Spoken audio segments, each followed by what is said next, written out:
মাদক ব্যবসায়িক এবং কোনো চাঁদাবাজের কোনোদিন কোনো ঠাঁই ছিল না। এই নাজমুল হাসান বাবু আমাদের যে নেতা মানে হত্যাকারী আসামি, প্রধান আসামি। ভাইয়ের জন্য 2 বছর আগে 2 লক্ষ টাকা জমা দিয়েছে, এখনো পর্যন্ত বিদেশে নিতেছে না, ওই টাকাও দিতেছে না। ওই টাকা চাইতে গেলে হুমকি দেয় আমরা নাকি মাদক বিক্রি করি। মাদক নির্মূল কমিটির উপদেষ্টা এবং নারায়ণগঞ্জ জেলা স্বেচ্ছাসেবক দলের যুগ্ম আহ্বায়ক নাজমুল ইসলাম বাবুর বিরুদ্ধে এবার ইয়াবা ব্যবসার অভিযোগ উঠেছে। সামাজিক যোগাযোগ মাধ্যমে ছড়িয়ে পড়া একটি ভয়েস রেকর্ডকে কেন্দ্র করে তাকে ঘিরে জোর আলোচনা সমালোচনা চলছে।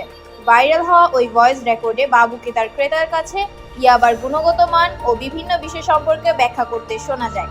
ভিডিওতে দেখা ভয়েস রেকর্ডের কণ্ঠটি নাজমুল ইসলাম বাবুর এবং তিনি তার ব্যক্তিগত হোয়াটসঅ্যাপে এক ক্রেতার সঙ্গে এসব বিষয়ে কথা বলছিলেন। এর আগে গত 28 জুন প্রবাসী রকিকে মাদক ব্যবসায় যুক্ত হওয়ার প্রস্তাব দেন বাবু। রকি প্রস্তাব প্রত্যাখ্যান করলে তাকে কৌশলে ডেকে নিয়ে মারধর করা হয় এবং তার কাছ থেকে নগদ 38,000 টাকা ও একটি স্মার্টফোন ছিনিয়ে নেওয়া হয়। পরে বিষয়টি প্রকাশ করলে তাকে হত্যার হুমকি দেওয়া হয় বলে জানায় ভুক্তভোগী রকি। এই ঘটনার পর রকির স্ত্রী বাদী হয়ে ফতুল্লা থানায় লিখিত অভিযোগ করেন। অভিযোগের পর 30 জুন বাবু ও তার সহযোগীরা অভিযোগকারীর বাসায় গিয়ে তাকে না পেয়ে বাড়ির মালিকের কাছে প্রাণনাশের হুমকি দিয়ে চলে যায় এবং বলে যায় রকির স্ত্রী তানিয়াকে। তবে নিজের বিরুদ্ধে ওঠা সব অভিযোগ অস্বীকার করেছেন নাজমুল ইসলাম বাবু।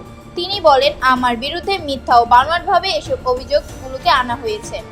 আমি এসবের সঙ্গে কোনোভাবেই জড়িত নই। তবে অভিযোগের বিষয়টি নিশ্চিত করেছেন ফতুল্লা থানার ভারপ্রাপ্ত কর্মকর্তা ওসি মাহবুব আলম। তিনি জানান, অভিযোগটি তদন্ত সাপেক্ষে আইনগত ব্যবস্থা গ্রহণ করা হবে।